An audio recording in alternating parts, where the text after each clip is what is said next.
चतुर्थी की पूजन में जो आप आखा दाना रखते हो, गेहूं वगैरह कुछ भी जो रखते हो, उसकी बड़ी महत्वता होती है महाराज। यहाँ तक कहा गया है, चतुर्थी की कथा तो आप लोग पढ़ते होंगे, जो लोग पढ़ते हैं उनको मालूम होगा।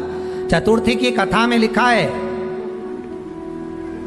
चौथ माता के व्रत में वर्णन किया गया है कि वो आखा दाना जो रखा जाता है, मान लो कोई जरूरी काम होता है तभी आखा दाना को रखा जाता है, संभाल के रखते हैं कि हम इस काम के लिए जा रहे हैं और हमारा ये कार्य सफल होना चाहिए। तो जिसने चतुर्थी का व्रत करा है, जिसने चंद्रदेव का पूजन करा, चतुर्थी का व्रत करा, वो गणेश जी से विनती करके वहां से 2-4 आखा दाना उठा ले, और जो व्यक्ति का काम अटक रहा है अपने ही घर का, पर दूसरे कुल को नहीं देना, अपने ही कुल के अंतर्गत जो काम अटक रहा है उसकी जेब में, उसके पल्लू में उस चीज को रख दिया जाए।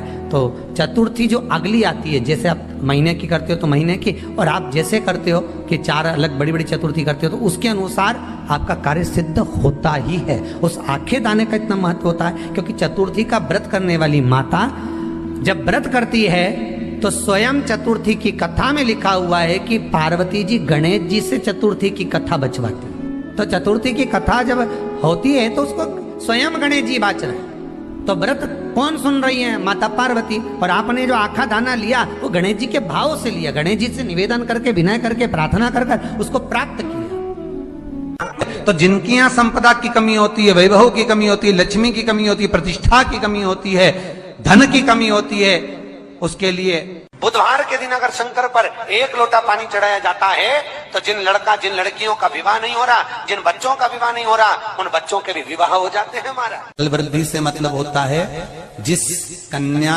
या वर का विवाह नहीं होता, 40 साल हो गए या 30 साल हो गए, या जब 28 के बाद में लड़का लड़की क्रॉस हो जाए कि 29 में, 30 में, 32 में, 34 में, 40 तक पहुंच गए और विवाह नहीं हो रहा, तब बेलपत्री के जो पेड़ होता है, वृक्ष होता है, उस वृक्ष की जो डाली होती है, उस डाली के मनकों से जो माला बनती है, बाजार में भी मिल जाती है बेल की माला, उस माला को भगवान शंकर को समर्पित कर कर बेलपत्री के वृक्ष के नीचे बैठ कर भगवान शंकर का पंचाक्षर मंत्र का जाप करना है। कौन सा मंत्र है? पंचाक्षर। पंचाक्षर मंत्र कल बताया था, नमः शिवाय। अगर रसोई घर से भोजन में तुलसी डलकर अगर ठाकुर जी के सामने वो थाली रखी तो ये पक्का है वो थाली ठाकुर जी नहीं जीमेंगे, क्योंकि उसमें तुलसी रखी हुई आई है। हाँ, जब ठाकुर जी के सामने थाली रखा गई और तुमने थाली रखने के बाद में मंदिर के सामने बैठ के फिर तुलसी डाली तो ठाकुर जी उसको स्वीकार कर लेते हैं। क्यों? क्योंकि 33 करोड़ देवी देवता एक जगह पर विराजमान हैं। जब हम थाली रखते हैं, प्रथम देव उस भाग को ग्रहण कर ले। जब तक तुलसी डालते हैं, प्रथम देव अपनी दृष्टि हटा लेते हैं। समय होता है, एक टाइम होता है, एक पल होता है, एक घड़ी होती है कि गणेश जी महाराज हमारे घर में आ गए। गणेश जी की सबसे पहली जो आरती हो, उस आरती के समय पर अगर धूप बत्ती जलाई जाए या गोबरी को जलाकर उसमें गूगल छोड़ी जाए और गूगल छोड़ने के बाद गणेश जी का नाम ध्रुम वर्ण कह दिया जाए तो गणेश जी को तुम्हारे घर की पूजा स्वीकार करना पड़ती है। बस वो समय हम जानते, हम तो बस उतना जानते हैं कि शिव महापुराण में लिखा और मुद्गल पुराण में लिखा, गणेश पुराण में लिखा, गणेश जी का एक नाम होता है ध्रुम वर्ण। क्या नाम है?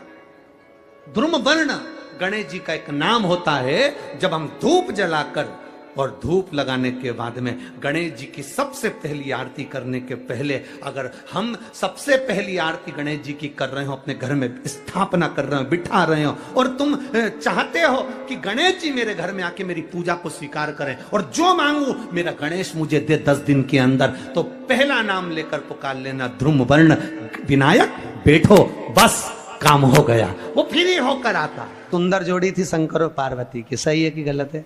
कभी नहीं झगड़ते थे। इसलिए पृथ्वी पर ना तो लक्ष्मी जी के व्रत हैं, ना ब्रह्माणी के व्रत हैं, ना इंद्राणी के व्रत हैं। अगर पूरी पृथ्वी पर सबसे ज्यादा व्रत किसके हैं? माता पार्वती। तीज का व्रत किसका? पार्वती का। चतुर्थी का व्रत किसका? पार्वती का। चौथ का व्रत किसका? पार्वती का। छठ का व्रत किसका? पार्वती का।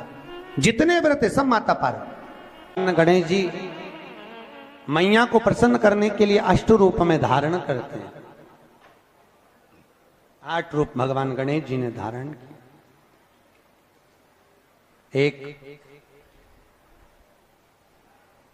मयूरेश्वर गणेश, दूसरा सिद्धि विनायक, तीसरा बल्लालेश्वर, फिर वरद विनायक, फिर चिंतामणि, फिर गिरजात्मज, फिर भगवान गणेश विघ्नेश्वर अष्ट विनायक, फिर महागणपति। ऐसे गणेश जी के अष्ट नाम हुए। उस समय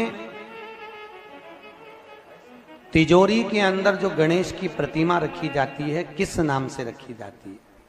तो तिजोरी में हम जो गणेश की प्रतिमा रखते हैं वो वरद विनायक के नाम से रखते हैं। कौन सा गणेश? वरद। वरद विनायक के नाम से तिजोरी में गणेश रखते हैं। और वरद विनायक के नाम से गणेश जी तिजोरी में रखाते हैं। आपको कथा में कहा था घर में सीधी सूंड का गणेश और व्यापार व्यवसाय ऑफिस में उल्टी सूंड का गणेश होना चाहिए। वरद विनायक को तिजोरी में। जब मकान का गृह प्रवेश होता है तो गणेश जी की पूजन जो दरवाजे पर करी जाती है उसे सिद्धि विनायक गणेश कहते हैं। कौन सा गणेश? सिद्धि विनायक। जब हम घर में शुभ कार्य हो, बंदरवाल लगाएं, कोई दरवाजे पर शुभ लाभ लगाएं या स्वस्तिक बनाएं या माताएं दरवाजे पर रंगोली डाले तो उसी समय पर सिद्धि विनायक के नाम से रंगोली डालना चाहिए। तो घर में लक्ष्मी बढ़ती है, सिद्धता बढ़ती है।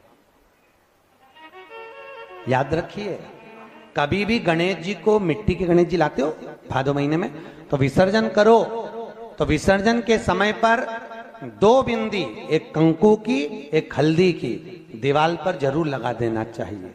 क्यों? क्योंकि गणेश जी हमारे यहाँ आते हैं तो रिद्धि सिद्धि के साथ आते हैं।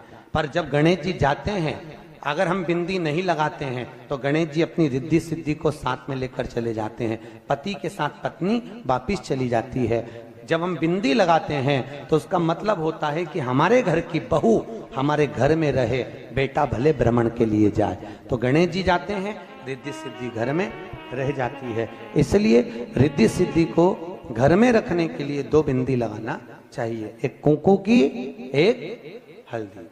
रिद्धि सिद्धि। गणेश जी की प्रियता है दुर्वा। क्या प्रियता है? दुर्वा। कितनी दुर्वा गणेश जी को समर्पित करी जाती है? मात्र 5। कितनी? आज के जमाने में लोग गट्ठा बनाकर चढ़ा दें, वो अपनी जगह पर 5 दुर्वा पंचम इंद्रियों को वश में करने के लिए और भगवान के 5 जो स्वरूप हैं उनको अपने भीतर उतारने के लिए 5 दुर्वा।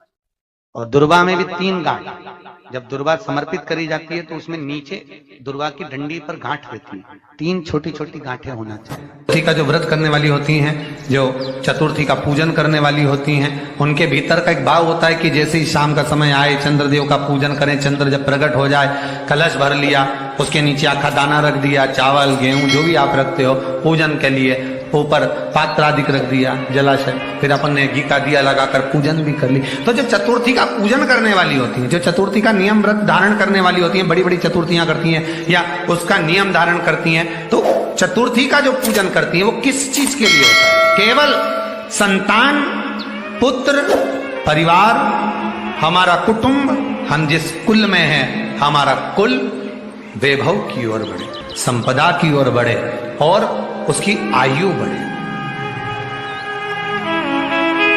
उसकी आयु बढ़े, वैभव बढ़े।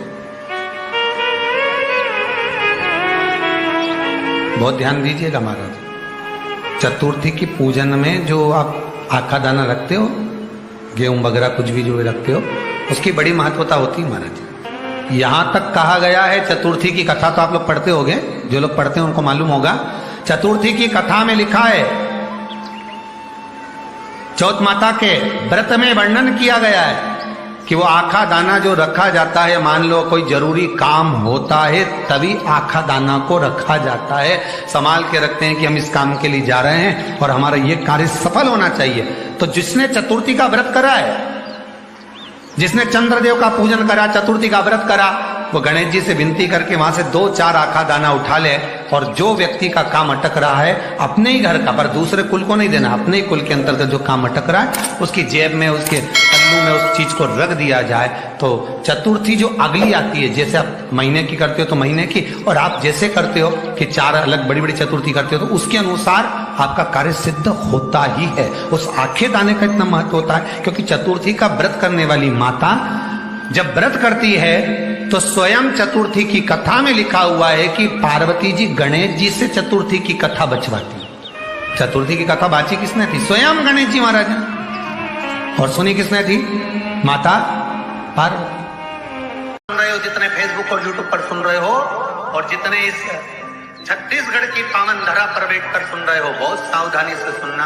एक छोटा सा कपूर का टुकड़ा जब आरती में जलाया जाता है तो ये कपूर क्यों जलाते हैं? इस कपूर का महत्व क्या है? इस कपूर का कारण क्या है? ये कपूर है कौन जिसको हम आरती में जलाते? क्या जरूरत इस कपूर को आरती में जलाने की? क्या जरूरत इसको यज्ञशाला में जलाने की? क्या जरूरत है इस कपूर को पूजन में जलाने की? स्वयं गुरु बाबा कहते हैं यदि कोई आरती में, पूजन में, घर में एक कपूर का टुकड़ा आरती के बाद में जब समर्पित करेगा तो उसको अश्वमेध यज्ञ का पुण्य प्राप्त हो जाएगा। अश्वमेध यज्ञ के पुण्य को पाने के लिए कपूर का टुकड़ा आज भी आरती में जलाया जाए। एक कपूर का टुकड़ा सुख का, इसीलिए हमारे यहाँ शास्त्र कहता है महाराज, जब आपको घर में अगर ऐसा लगने लगे कि 15 दिन से बहुत बेचैनी है, बहुत दुख तकलीफ लग रही है, कोई ना कोई बीमार पड़ रहा है, कुछ ना कुछ तकलीफें लग रही है, तो एक पीपल का पत्ता ले लो, उसके ऊपर एक कपूर का टुकड़ा ले लो, सारे घर में घुमाकर उसको दरवाजे के बीच मध्य में जलाकर रख दीजिए। थोड़ी सी जला 20 से 25 मिनट के अंदर मकान में एनर्जी वापिस आ जाएगी, उस भवन में एनर्जी वापिस हो जाएगी। 20 से 25 मिनट के अंदर एनर्जी वापस। लग रहा है कि यहाँ नेगेटिव है तो उसको पॉजिटिव बनाया जा सकता है। रात को 12 बजे शंकर जी के मंदिर में शिवलिंग पर चढ़ी हुई बेलपत्री को उठाकर शंकर मंदिर का शिखर देखकर चबा चबा कर खा लीजिए। आपके पाँव के घुटने बदलने की जरूरत नहीं पड़ेगी, ऑपरेशन की जरूरत नहीं पड़ेगी। श्री शिवाय नमस्तुभ्यम, हर हर महादेव। पूज्य गुरु जी पंडित प्रदीप मिश्रा जी के द्वारा कथा में बताया गया चतुर्थी का उपाय। तो आशा करती हूँ यह वीडियो आपको पसंद आई होगी। वीडियो पसंद आई होगी तो वीडियो को लाइक करें, और हमारे यूट्यूब चैनल पर नए हैं तो चैनल को सब्सक्राइब ज़रूर कर लें, और कमेंट में हर हर महादेव ज़रूर लिखें। हम अपने चैनल पे पंडित प्रदीप मिश्रा जी के सरल पूजा विधि और उपाय लेके आते रहते हैं, तो हमारे चैनल को सब्सक्राइब ज़रूर कर लें और कमेंट में हर हर महादेव ज़रूर लिखें।